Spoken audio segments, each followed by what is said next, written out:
La guerre totale est déclarée entre les Noirs d'un côté et les Verts de l'autre, les Hightower et les Targaryens, pour savoir qui va conquérir Westeros, ou plus précisément qui pourra s'asseoir sur le trône de fer. Actuellement, ce sont les Verts qui ont l'avantage, étant donné qu'ils sont directement assis sur le bon trône, parce que là, il y a deux trailers qui sont sortis. Un trailer pour les Verts, un trailer pour les Noirs. On va décrypter tout ça dans la vidéo du jour. Désolé par avance si le montage n'est pas exceptionnel, on essaye de faire vite. Les trailers sont sortis, donc il faut sortir les vidéos dans le timing. Je suis Ludo du Ludoverse, accrochez-vous bien à votre vaisseau spatial multiversel, on est parti pour l'univers House of the Dragon. C'est parti. Avant tout, petit contexte, car la saison 1, dans la saison 1, il y avait beaucoup d'éléments et il est temps de se rappeler un peu de ce qu'il y avait.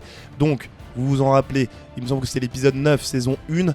À la fin, le roi actuel, Viserys Targaryen, est mort sur son lit de mort, tout simplement, et a chuchoté auprès de sa femme, de sa compagne Alicent, qu'il voulait voir sur le trône le roi Aegon. Sauf qu'il y a eu un malentendu. Il ne parlait pas de son fils, qui est actuellement bien vivant, et qui est actuellement d'ailleurs, donc dans la saison 2, sur le trône, mais de la prophétie qui visait à dire qu'un Aegon doit un jour s'asseoir sur le trône de fer pour éviter que la nuit la plus longue de l'univers, je n'ai plus le nom exactement, puisse se lancer. Vous savez, c'est tous les événements qu'il y a dans Game of Thrones.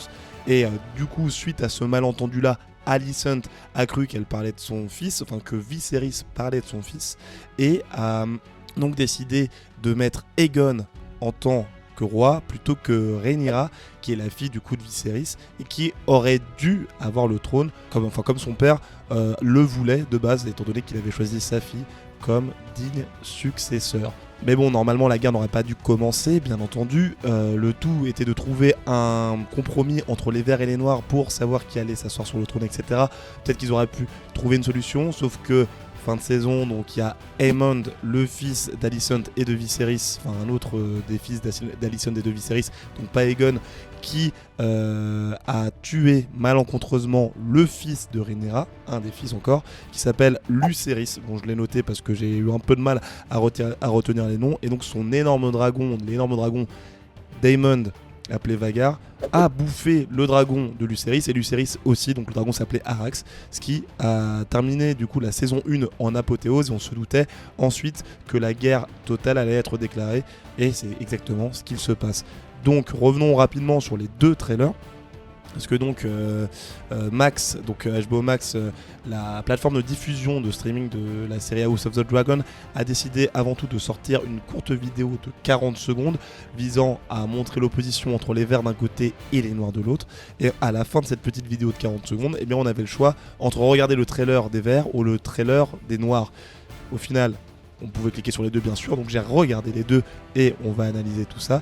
Mais en tout cas, le simple fait de présenter la seconde saison, de cette manière-là, en montrant bien l'opposition, enfin en jouant sur l'opposition noir et vert concernant la lutte de pouvoir, et c'était déjà très cool et j'ai vraiment kiffé. D'ailleurs, dites-moi dans les commentaires si vous avez kiffé cette petite mise en scène, et si vous n'avez pas vu, allez directement sur le site de Max, sur la chaîne YouTube Max, et vous aurez du coup tout ce que je vous ai présenté là. Commençons donc avec le trailer des Verts, ou devrais-je dire le point de vue des Verts, représenté par les Hightower, ou plus précisément par donc Aegon Targaryen, fils de Viserys, et encore plus précisément, donc une hiérarchie au-dessus, par Alicent Hightower.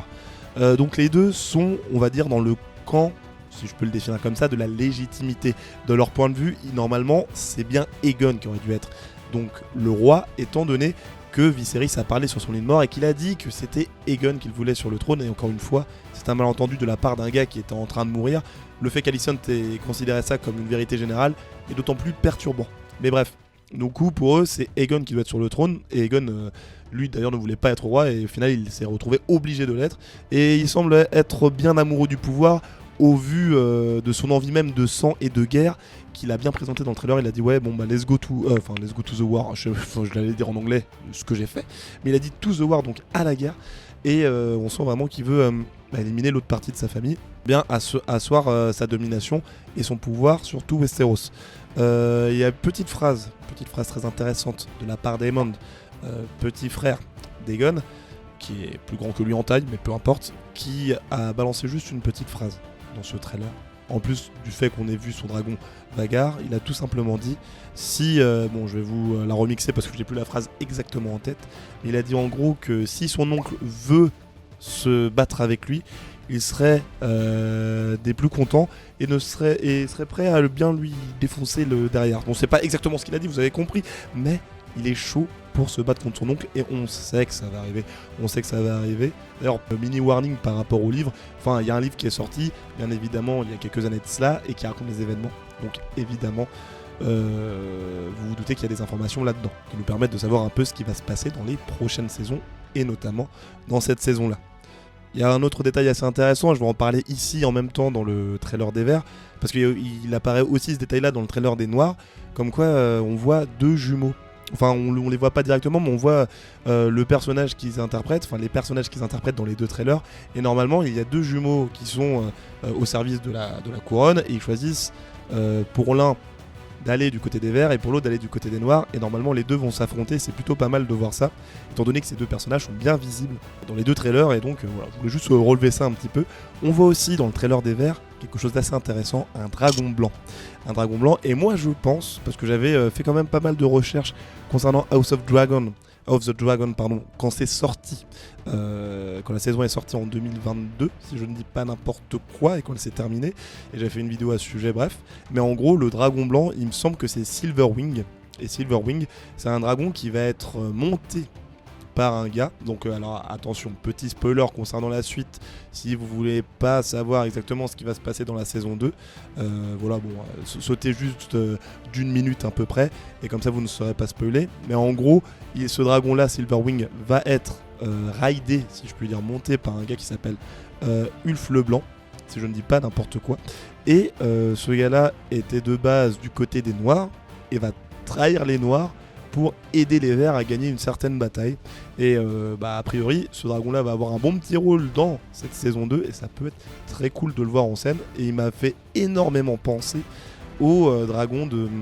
comment s'appelle-t-elle, de Daenerys Targaryen, voilà, les trois dragons qu'elle avait dans Game of Thrones tout simplement. Et c'est plutôt pas mal ce petit clin d'œil visuel, je sais pas si ça a été fait exprès, ou s'il y a un lien entre ce dragon et le dragon de Daenerys, mais a priori je pense qu'il y a quand même une petite connexion, ou c'est juste un clin d'œil, bref, voilà, côté plutôt cool. Passons au point de vue des Noirs, le point de vue des Noirs qui est du coup dirigé par Rhaenyra Targaryen, la fille de Viserys, l'ancien roi. Elle c'est celle qui aurait dû tout simplement être la reine actuellement, et on lui a volé le trône, donc comme je le présentais précédemment, par le biais d'Alicent qui a mal interprété les paroles de Viserys. Et donc, du point de vue des Noirs, donc eux c'est les Noirs, et leur point de vue pour moi c'est le point de vue de la vengeance. Pourquoi la vengeance ? Parce que, comme je le présentais aussi en début de vidéo dans la partie contexte, c'est que Rhaenyra a perdu un fils et qui s'est fait bouffer par le dragon Daemon, Vhagar comme vous le savez, et donc elle a perdu son fils Lucerys. Donc vous attendez pas à une paix facile, simple, là elle veut du sang, elle veut se venger. Et je sais pas qui elle veut tuer exactement, peut-être son neveu, si on peut l'appeler comme ça, oui c'est bien, pas son neveu, son demi-frère, pardon, son demi-frère, elle veut peut-être tuer son demi-frère, etc., qui est Aemond, ou peut-être tout simplement tuer énormément de gens, mais là on sent qu'elle est drivée par la vengeance, et ça va pas mener à une bataille très sympathique, surtout quand en plus ça touche la famille. On peut entendre en voix off Jaehaerys Targaryen, donc le fils, un autre fils, encore une fois, de Rhaenyra, le fils aîné, si je ne dis pas n'importe quoi, et il dit lors de la voix off, donc ça on le voyait avec les sous-titres lorsque c'était affiché, que le royaume va être coupé en deux dès le moment où les personnes qui vont partir en guerre ne se disent pas que Rhaenyra c'est la seule et unique héritière au trône, comme c'était censé l'être. Et il a pas tort parce que là, bon, le royaume se coupe en deux, on le sait tous, vert versus noir, on l'a bien compris. Le fait de l'entendre commenter ça n'annonce rien de bon. Sachant qu'en plus, petit warning, petit spoiler, encore une fois, sauter une minute, c'est que il me semble que Jaehaerys va mourir lors d'une bataille de cette saison. Donc le gars a l'air cool, sympathique et tout, mais je crois qu'il va se faire tuer dans la bataille du golfe de je sais pas quoi. Vous me direz dans les commentaires, ceux qui ont lu le livre, si c'est bien ça. Et en gros, il va se faire, donc évidemment, buter. Je crois aussi qu'on voit Jaehaerys sur le mur, le légendaire mur de la Night Watch, de la garde de nuit, et je crois qu'il va parler potentiellement à un Stark ou à essayer de rallier la garde de nuit au noir, ce qui serait pas déconnant, étant donné que Night Watch c'est couleur noire, pourquoi pas jouer sur la couleur, qui sait, les ramener dans leur camp, et histoire d'avoir une puissance supplémentaire. Je ne sais pas si ça va marcher, mais ça peut être plutôt sympathique. Ensuite, on a la petite Rhaenys, la tata de Rhaenyra, qui parle et qui met encore l'emphase sur le côté vengeance du groupe, des Noirs, bien entendu, et qui dit que là, quand une guerre qui se déclenche à cause de la vengeance, et bien tout simplement, les gens vont vite oublier pourquoi ils se sont battus et il ne restera juste qu'une envie, exterminer tout le monde. Et c'est exactement, je pense, ce qui va se passer. Même par rapport à ce qui se passe dans l'histoire, il me semble que ça va partir un peu en cacahuète encore une fois. Et je pense que voilà, ça n'a pas du tout tort, la petite Rhaenys. On espère qu'elle va briller dans cette saison. Et d'ailleurs, en plus, cette information-là, elle est confirmée. Excusez-moi, je touche mon micro en même temps parce qu'il y a un petit truc qui me gêne. Voilà, peu importe, j'arriverai pas à l'enlever.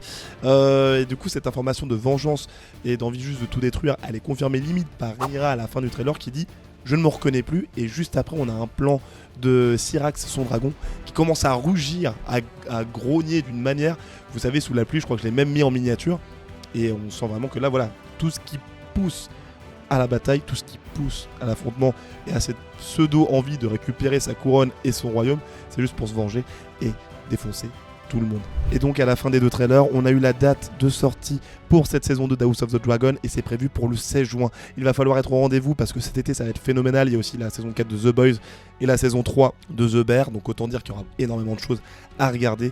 Et moi je suis ultra impatient, dites-moi dans les commentaires si vous êtes impatient vous aussi. Et petite information supplémentaire, j'ai oublié de le dire, vous pouvez regarder le classement des meilleurs dragons de House of the Dragon. Je vous avais fait une vidéo comme ça à l'époque il y a 2 ans, donc allez la mater. Voilà, salut!